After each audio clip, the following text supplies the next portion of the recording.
اللہم صلی وسلم علی نبینا محمد اللہم انت السلام و منک السلام تبارک یا ذا الجلال والاکرام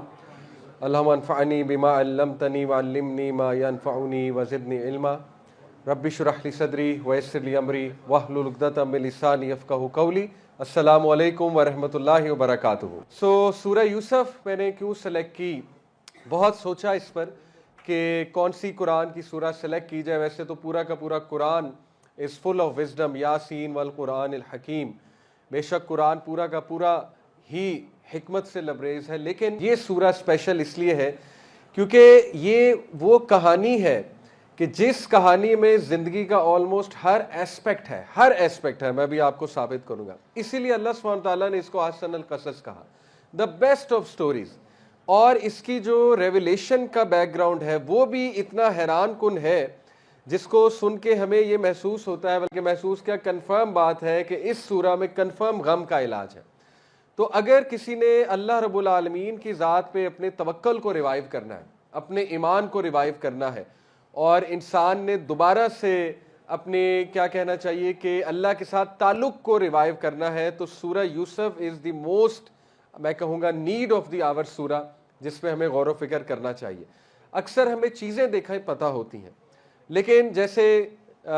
موٹر وے پہ ہم جا رہے ہوتے ہیں نا، تو بار بار لکھا آتا ہے سیٹ بیلٹ پہن لو، سیٹ بیلٹ پہن لو، سب کو پتہ ہے سیٹ بیلٹ پہننی چاہیے، لیکن وہ ریمائنڈر آ رہا ہے بار بار۔ تو قرآن بھی ایک تذکرہ ہے، قرآن بھی ایک ریمائنڈر ہے۔ اللہ تعالیٰ نے قرآن میں سورہ طٰہٰ میں ہی کہا نا، طٰہٰ ما انزلنا علیک القرآن لتشقیٰ الا تذکرۃ لمن یخشیٰ، کہ طٰہٰ یہ قرآن ہم نے آپ کو مشکل میں ڈالنے کے لیے نازل نہیں کیا ہے، مشقت میں ڈالنے کے لیے نازل نہیں کیا ہے، الا تذکرۃ لمن یخشیٰ، بٹ اصل بات یہ ہے کہ یہ تذکرہ ہے، یہ ریمائنڈر ہے، اور یہ ایسا ریمائنڈر ہے جو ایک ایسا انسان جس کا دل بجھ چکا ہے، جو ڈی موٹیویٹڈ ہے، جو موٹیویشن تلاش کر رہا ہے، جو میننگ تلاش کر رہا ہے، مقصد تلاش کر رہا ہے، جس کو اللہ کے قریب ہونا ہے، تو اس کے لیے اس میں بہت بڑی موٹیویشن ہے، بہت بڑا تذکرہ ہے اس قرآن میں۔ اس کو ایگزیکٹ اس سے وہ چیز ملے گی جس کی وہ تلاش میں ہے۔ تو اس لیے یہ تذکرہ یوسف علیہ السلام کا اور اس سٹوری کا انشاءاللہ میں بہت امید کرتا ہوں کہ آپ کا دل ریوائیو ہوگا، آپ کا ایمان ریوائیو ہوگا، آپ کا بلیف، آپ کا توکل ریوائیو ہوگا، آپ کو اللہ کی پاور کا پتہ لے گا کہ اللہ ہے کون۔ یقین کریں جتنا اس کہانی سے اللہ رب العالمین کا تعارف ہوتا ہے اور جتنا اللہ رب العالمین کی پاور کا احساس ہوتا ہے، کسی اور سٹوری سے نہیں ہوتا ہے، اسی لیے اس کو احسن القصص کہا گیا۔ تو سب سے پہلے دیکھیے، بتانا چاہوں گا کہ یہ ایک احسن القصص کیوں ہے، کیونکہ اس میں زندگی کا ہر ایسپیکٹ وہ ڈسکس کیا گیا ہے۔ مثال کے طور پہ پیرنٹنگ چیلنج،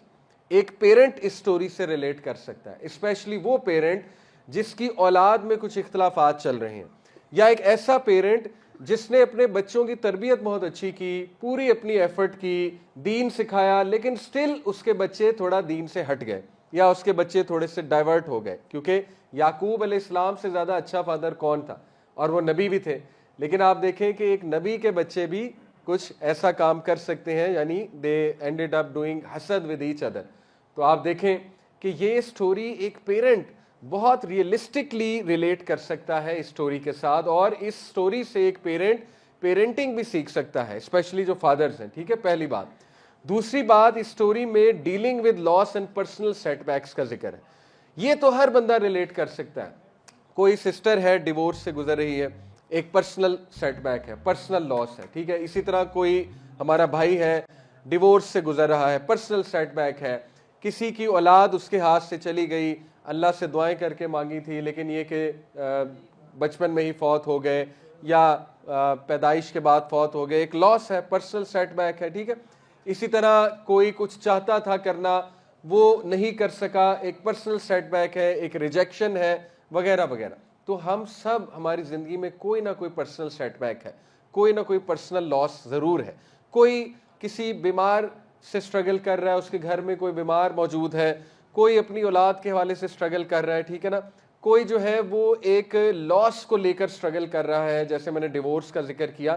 تو یہ اس میں ان کے لیے بھی بہت زبردست لیسن ہے۔ اس کے بعد نیویگیٹنگ کمپلیکس ریلیشن شپس، اس سٹوری میں آپ کو پتہ لگے گا کہ ٹاکسک ریلیشن سے کیسے ڈیل کرنا ہے، کمپلیکس جو فیملی کنفلکٹس ہوتے ہیں،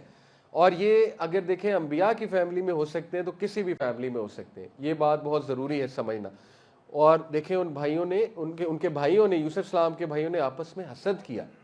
یعنی یوسف السلام سے حسد کیا، اور یہ ایک بہت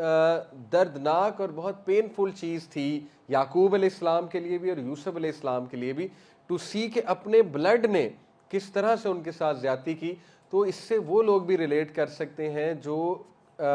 ٹاکسک ریلیشن سے گزر رہے ہیں، یا آپ کہہ لیں ایسے فیملی کانفلکٹ سے گزر رہے ہیں جو بہت پینفل ٹو سی ہے، یعنی اپنا سگا بھائی کیس کر دے، اپنے سگے بھائی خلاف ہو جائیں، اپنی بہنیں خلاف ہو جائیں، ٹھیک ہے نا، یا حسد کرنے لگیں، سازش کرنے لگیں وغیرہ وغیرہ۔ اسی طرح ایک اور ایسپیکٹ اس سٹوری کا ہے چیلنجز دیٹ اے یوتھ میں فیس، یعنی ایک ایسا نوجوان جو ان امپلائڈ ہے، ایک ایسا نوجوان جو سکوپ بنانا چاہ رہا ہے، اپنا سکوپ کی تلاش میں ہے کہ میرا سکوپ کہاں پر ہے، وہ بھی یوسف علیہ السلام کی سٹوری سے ریلیٹ کر سکتا ہے، کیونکہ یوسف علیہ السلام جب کنویں میں موجود تھے تو دنیاوی طور پہ آپ سمجھیں کہ ان کا سکوپ نظر نہیں آ رہا تھا کہ اب کیا بنے گا، ٹھیک ہے، ایک بچہ اور اس کو ایز اے سلیو بیچا جاتا ہے، ان کو ایز اے سلیو خریدا جاتا ہے، تو اس دور میں سلیو کی کیا زندگی ہوتی تھی وہ آپ کی سوچ ہے، ٹھیک ہے، سلیو کے کوئی رائٹس نہیں تھے اس دور میں، سلیو بننے کا مطلب ہے آپ کی زندگی گئی ختم۔ لیکن اللہ نے کیا خوبصورت سٹوری اللہ رب العالمین نے مینشن کی کہ ایک سلیو کو اٹھا کے کنگ میں نے کیسے بنا دیا، یعنی آپ سوچیں کہ پیک اگزامپل اللہ نے دی ہے کہ سلیو کو اٹھا کے اللہ تعالیٰ کنگ بنا سکتا ہے، اللہ کی یہ قدرت ہے۔ تو اللہ آپ کا سکوپ کیوں نہیں بنا سکتا؟ اللہ تعالیٰ آپ کو جاب کیوں نہیں دے سکتا؟ اللہ آپ کو کہیں ایڈجسٹ کیوں نہیں کروا سکتا؟ ٹھیک ہے، تو ایک یوتھ جو ان چیلنجز سے گزر رہا ہے وہ بھی اس سے ریلیٹ کر سکتا ہے۔ اس کے بعد ایک اور ایسپیکٹ دیکھیں، ڈیلنگ ود ٹیمپٹیشنز، اللہ اکبر، جس دور میں ہم رہ رہے ہیں، ہائپر سیکشولائز سوسائٹی، یعنی یو نیم اٹ، کہاں فتنہ نہیں موجود، اور کتنا طوفانے، میں کیا کہوں اسے، طوفانے بدتمیزی برپا ہے ہماری یونیورسٹیز میں، کانسرٹس ہو رہے ہیں، میں اسے بدتمیزی ہی کہوں گا، سیدھی سی بات ہے، اللہ کی نافرمانی بدتمیزی ہی ہوتی ہے، اور کس طرح کی ٹیمپٹیشنز کھڑی کی گئی ہیں یوتھ کے لیے، پھر انٹرنیٹ کی دنیا آپ کے سامنے ہے، تو پیپل آر اسٹرگلنگ، ہم بہت ایسے خطرناک دور میں رہ رہے ہیں جب پاکستان جیسی کنٹری میں اوپن میرجز کا کنسیپٹ چل رہا ہے، بہت اوپن میرجز کیا ہوتے ہیں کہ شادی ہونے کے باوجود لوگوں کے افیئرز ہوتے ہیں اور وہ اوپن افیئرز چلاتے ہیں، کہتے ہیں اس میں مسئلہ کوئی بھی نہیں ہے، تو ایکسٹرا میرٹل افیئر، یہ ساری چیزیں، بہرحال برائی کو زیادہ میں مینشن نہیں کروں گا، ہمیں اصل میں سولوشن کو مینشن کرنا چاہیے۔ برائی ہمیں پہلے ہی پتہ ہے کہ کتنی برائی ہے اور ٹیمپٹیشنز کتنی زیادہ ہے، خاص طور پہ ایک نوجوان کے لیے جو ابھی غیر شادی شدہ ہے، اور ظاہر ہے جوانی ہے، جوانی میں آپ کو پتہ ہے خواہش بہت زیادہ عروج پہ ہوتی ہے، ہارمونز بہت ہائی ہوتے ہیں، تو ایک نوجوان بھی بہترین انداز میں یوسف علیہ السلام سے ریلیٹ کر سکتے ہیں، کیونکہ یوسف علیہ السلام بھی نوجوان تھے اور وہ اتنے خوبصورت تھے کہ دنیا کا آدھا حسن انہیں دیا گیا تھا، حدیث میں آتا ہے نا، دنیا کا آدھا حسن یوسف علیہ السلام میں موجود تھا، تو he had every opportunity to slip to commit the sin, کیونکہ ہینڈسم وہ تھے، کیرزمیٹک وہ تھے، وہ عورت بھی ان پہ فدا تھی، آفر بھی اس کی طرف سے تھی، اللہ اکبر۔ ابھی جب ہم یہ پیسج ڈسکس کریں گے تو آپ حیران ہو جائیں گے کہ یوسف علیہ السلام جس طرح گھرے ہوئے تھے فتنے سے، کوئی بھی نہیں گر سکتا، سب سے زیادہ جو فتنے میں مبتلا تھے اس وقت یوسف علیہ السلام تھے، ابھی میں آپ کو بتاؤں گا، بٹ کس طرح اللہ نے انہیں بچایا، ٹھیک ہے، تو ڈیلنگ ود ٹیمپٹیشن۔ اس کے بعد ایک اور ایسپیکٹ اس سٹوری کا ہے کہ ہوپ لیس ٹائمز میں ہوپ فل کیسے ہونا ہے، یہ بہت خوبصورت ایسپیکٹ ہے، اس سے بھی ہر انسان ریلیٹ کر سکتا ہے کہ جب امید جاتی نظر آئے، ہوپ لوز جاتا نظر آئے، تو پھر تب ہوپ کیسے پکڑنا ہے، تب کیا جملے کہنے ہیں، تب اللہ کی کیا تعریف کرنی ہے وغیرہ وغیرہ، تو دیکھیں یہ ایسپیکٹ بھی ہے۔ اور پھر کمال کا ایسپیکٹ ہے ان لوگوں کے لیے جن سے خطا ہو جاتی ہے، غلطی ہو جاتی ہے، اس سٹوری سے وہ لوگ بھی ریلیٹ کر سکتے ہیں، ریپینٹنس اور ریفارمیشن بھی ہے اس میں۔ آپ دیکھیں اللہ نے بھائیوں کو بطور ویلن نہیں پیش کیا، بلکہ کیا پیش کیا کہ اینڈ میں انہوں نے اپنی غلطی مانی اور اینڈ میں انہوں نے توبہ کی۔ تو ایسے لوگ جن سے غلطی ہو جاتی، کسی کے ساتھ زیادتی ہو جاتی ہے، کسی کی حق تلفی کر دیتے ہیں، صلہ رحمی نہیں کر پاتے، رائٹ، اور اپنوں کو کوئی چوٹ پہنچا دیتے ہیں، کوئی دکھ دے دیتے ہیں، ہم انسان ہیں، ہم سب سے غلطیاں ہوتی، کسی کے ساتھ زیادتی کر، ان کے لیے بھی ہوپ ہے۔ ان کے لیے کیا ہوپ ہے کہ جب یوسف علیہ السلام نے اپنے بھائیوں کو معاف کر دیا اور اللہ نے تو معاف کر دیا انہیں، بلکہ آپ کو پتہ ہے کہ کچھ مفسرین کا یہ موقف ہے، آپ حیران ہو جائیں گے، تفسیر ابن کثیر پڑھیں، کچھ مفسرین کا موقف ہے وہ بھائی بعد میں نبی بھی بنے، یہاں تک موقف ہے، ٹھیک ہے، تو کتنا ہوپ ہے اس سٹوری میں کہ وہی بھائی جنہوں نے انوی کی، حسد کیا، اور وہ لڑکپن میں تھے, وہ بھی اس وقت ٹین ایجرز ہوں گے غالباً, لیکن بعد میں آپ دیکھیں کہ انہیں معاف بھی کیا گیا اور انہوں نے ریپینٹ بھی کیا. اسی طرح جو عزیز مصر کی وائف ہے, اس نے کتنے بڑے بڑے گناہ کیے. یعنی یوسف علیہ السلام کو سیڈیوس کرنا یہ چھوٹا گناہ نہیں ہے عورت کی طرف سے, ایک مرد کو سیڈیوس کرنا, اس کے بعد اس کو آفر کرنا اس چیز کی, یہ بھی بڑا گناہ ہے. اس کے بعد اس نیک انسان جو کہ نبی ہے اس کے خلاف سازش کرنا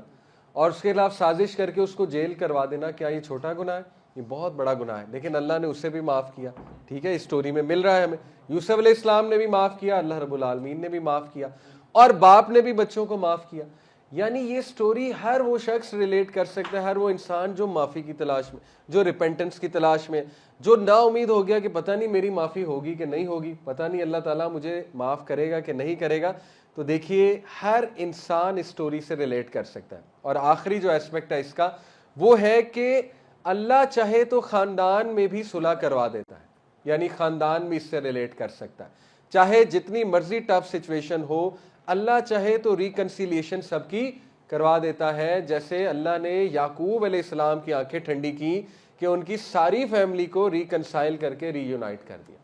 تو آپ مجھے بتائیں کون سا زندگی کا ایسپیکٹ ہے جو اس کہانی نے چھوڑا ہے؟ ہر ایسپیکٹ, اکنامک ایسپیکٹ ہے, ایون پولیٹیکل ایسپیکٹ اس کہانی میں مل رہا ہے. یوسف علیہ السلام نے پولیٹکس, سیاست کیسے کی, کیسے رن کیا اسٹیٹ کو, اور کس طرح کنگ کو انفلوئنس کیا, وہ ایسپیکٹ بھی ہے. ٹھیک ہے.